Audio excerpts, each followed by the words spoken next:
Chapter 9. Chapter 9 is about this thing called stoichiometry. That's how you say that, stoichiometry.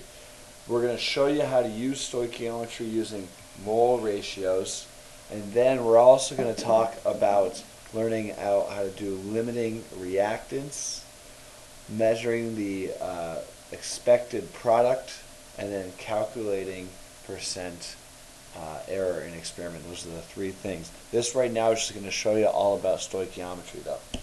Okay? We know this. We've been working hard on balanced equations where if we have 4 of these atoms, okay, and we mix it with 5 atoms here, we balance that out and we'll do 4 of these atoms and 6 here. That's balancing equation. That's where we've been working. We're now going to push you towards, we can use the same logic to calculate the mass.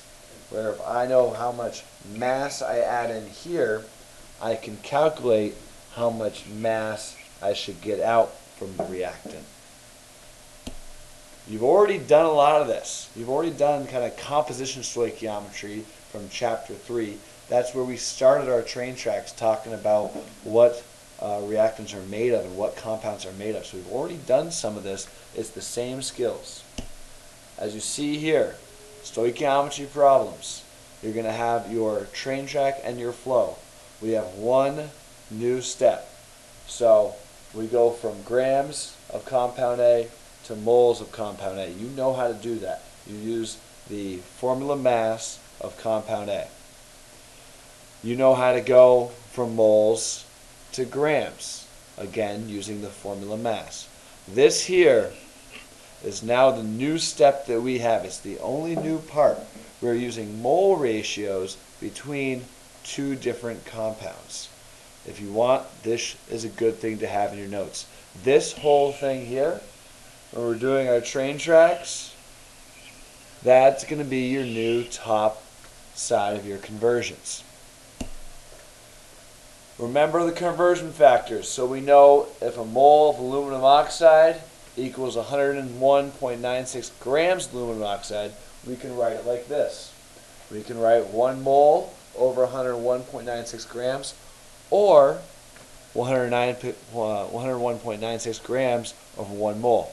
These two numbers equal each other, and so these actually equal 1. They just have different units. Now we can take that thinking and put it to an equation.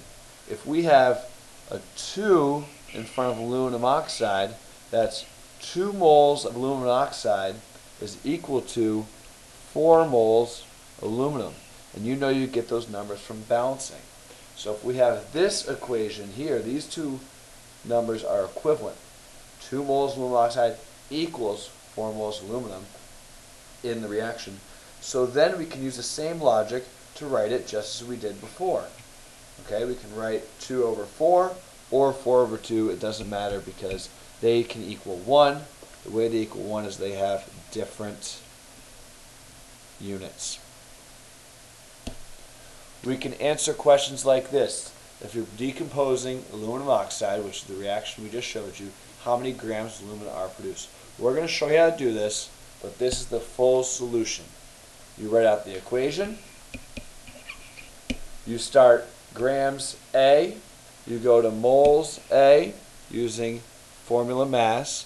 You then go to moles B using our mole ratios. That's the stoichiometry.